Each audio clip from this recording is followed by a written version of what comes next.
पता नहीं इसको बलात्कार बोलना सही है या नहीं, लेकिन अगर शब्दों की भाषा में बोलें तो कहीं ना कहीं यह बलात्कार जैसा ही है।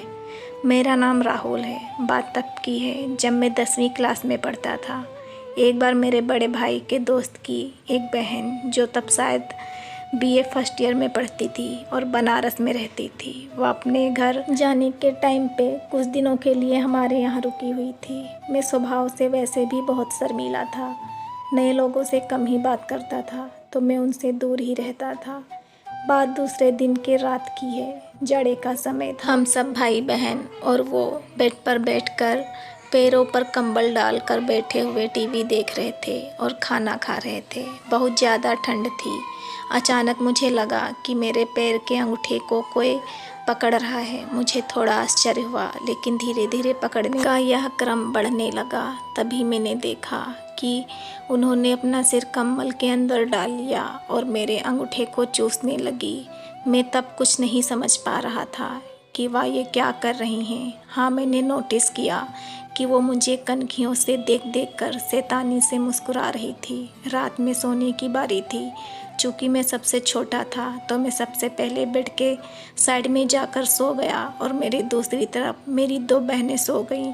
रात में अचानक लगा कि जैसे कोई मुझे छू रहा है और मुझे अपने सीने से लगा रहा है।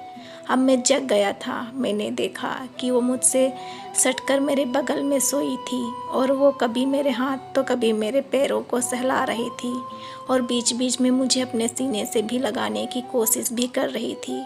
जीवन का यह पहला अवसर था जब किसी लड़की के इतना पास होने का मुझे अवसर मिला था। मुझे डर और झिझक के साथ साथ रोमांच भी महसूस हो रहा था। थोड़ी देर के बाद उन्होंने मेरा हाथ पकड़कर अपने सीने पर लगा दिया और मेरे हाथों को ज़ोर ज़ोर से अपने सीने पर दबाने लगी। फिर उन्होंने अपने हाथों से मेरे निजी अंगों को छूना और सहलाना शुरू कर दिया। उनकी सांस बहुत ज़ोर ज़ोर से चल रही थी।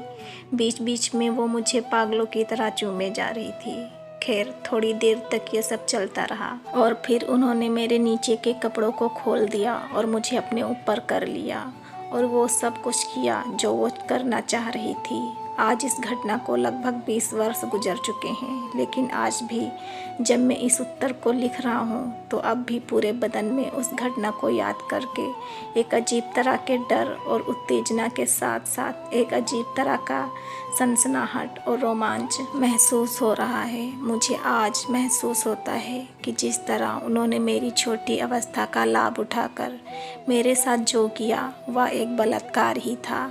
इसके बाद आज तक कभी हम दोनों आमने सामने नहीं पड़े। आज वो 2 बच्चों की माँ है और उनका एक बच्चा 10वीं पास कर चुका है।